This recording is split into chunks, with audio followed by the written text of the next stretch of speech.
Info terkini seputaran Papua Barat Daya. Khotbah-khotbah populer hanya ada di Gereja Jemaat Antiokhia Sorong.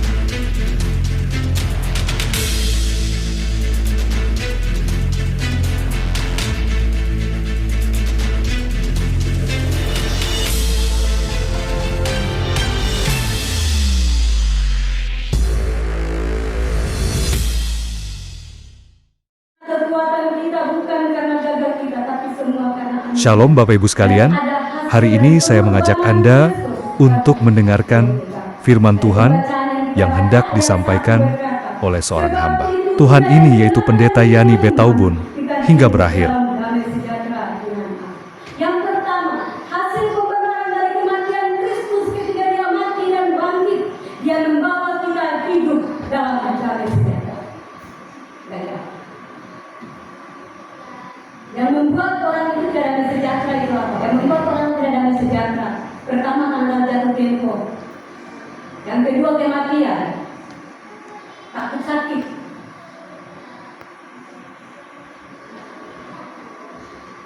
Banyak hal yang membuat saya dan saudara takut. Tapi kalau kita taruh pengharapan kita kepada Tuhan, kalau memang sudah waktunya kita dipanggil Tuhan, berarti tugas kita sudah selesai. Tapi kalau belum selesai, maka tidak ada satupun yang bisa mengambil nyawa kita. Katakan, amin. Karena Tuhan lebih besar dari kita, kekhawatiran. Jadi makna yang pertama kebangkitan Kristus itu apa? Kita hidup dalam damai sejahtera. Karena damai sejahtera yang Dia berikan kepada kita jauh melampaui akal pikiran kita, jauh melampaui keadaan kita. Kebangkitan Kristus yang kedua, kita lihat pada ayatnya yang kedua sampai ayatnya yang kedua. Dia memberikan kita jalan masuk. Ketika Yesus mati pada jam 12 siang, tabir Allah terbelah dua. Tidak ada lagi jalan pemisah antara Allah dan umat. Kita mendapatkan jalan masuk. Kebangkitan kedua, kita mendapatkan jalan masuk. Dan iman kita kepada Tuhan. Dan bukan itu saja, kita malah bermegah juga dalam kesengsaraan kita. Karena kita tahu bahwa kesengsaraan itu menimbulkan ketekunan. Orang yang sudah menerima Kristus dan kuasa kebangkitannya, dia malah bersukacita bukan hanya ketika keadaan baik-baik saja, tapi ketika keadaan tidak baik, dalam kesengsaraan kita tetap berbangga karena kita telah menerima kuasa kebangkitan. Bapak Ibu yang diberkati dalam Tuhan kita Yesus Kristus, hari-hari ini ada banyak penderitaan yang terjadi, tapi percayalah, Kristus dalam dari kematian. Dia memberikan pengharapan bagi setiap kita. Harapan Tuhan itu lebih dari segala-galanya. Mengikut Tuhan berbicara kita mengikut sesuatu yang memang tidak terlihat. Tapi disinilah iman kita dibutuhkan. Orang yang sudah menerima kebangkitan Kristus, dia akan berbahagia sekalipun dalam keadaan yang susah. Kenapa? Karena dengan iman kita akan melihat pertolongan. Yang beriman kepada Tuhan, hal-hal yang tidak masuk akal akan mulai terjadi dalam hidup. Kalau saudara baca tentang kisah Kiai, masa-masa sulit seperti ini, bangkitkan iman dan berharaplah hanya kepada Tuhan. Maka Dia Allah Tuhan yang sanggup untuk bekerja untuk mendatangkan kita. Percayalah bahwa Yesus sudah bangkit bagi kita. Kenapa Yesus bangkit hari ini? Karena Dia Tuhan yang bertanggung jawab atas hidup saudara dan saya.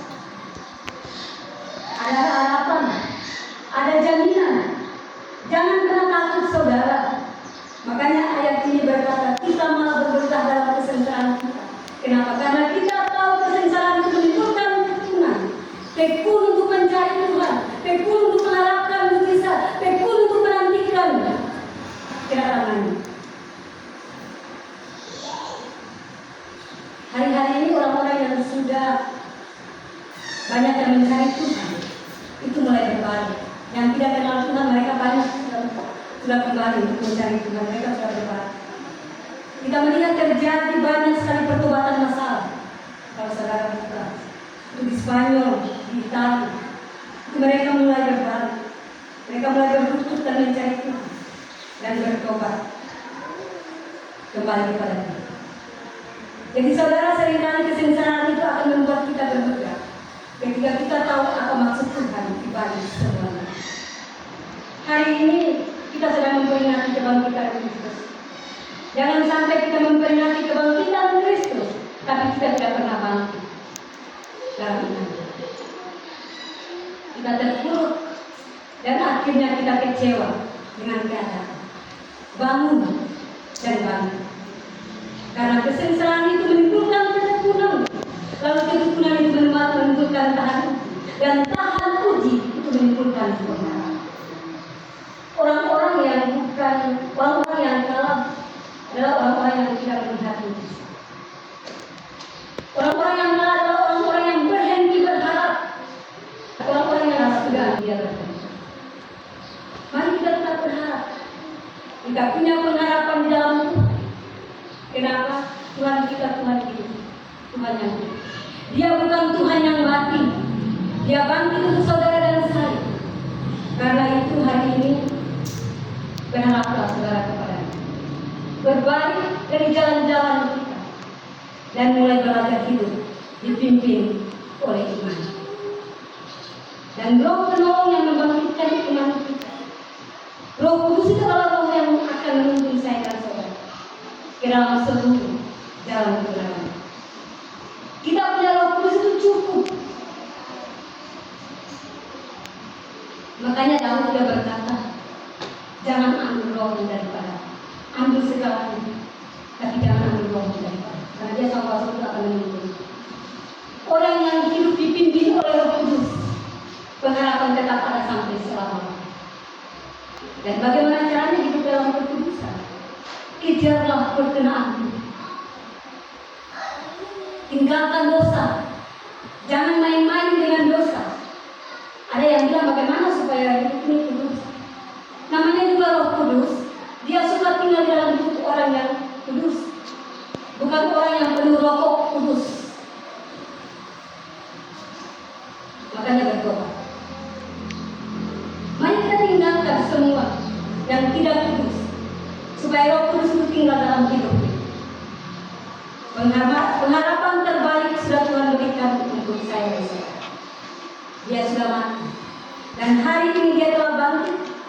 Kita mau hidup berkenan di hadapan. Ingat, tidak ada lagi darah untuk menghapus dosa kita. Jangan yang mau menyanyikan Kristus untuk sekian tahun dengan cara hidup. Kita telah diperdamaikan dengan kematian Kristus, dan saat ini dia bangkit untuk memberikan pengharapan bagi kita yang percaya. Ingat bahwa dia Yesus Tuhan yang bertanggung jawab atas kita. Kuasa kebangkitan itu adalah hidup. Hari ini dia bangkit. Hari ini saudara jangan takut.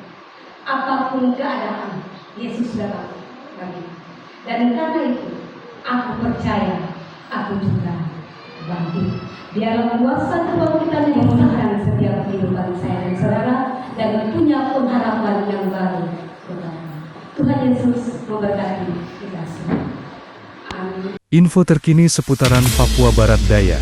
Khotbah-khotbah populer hanya ada di Gereja Jemaat Antioquia Sorong.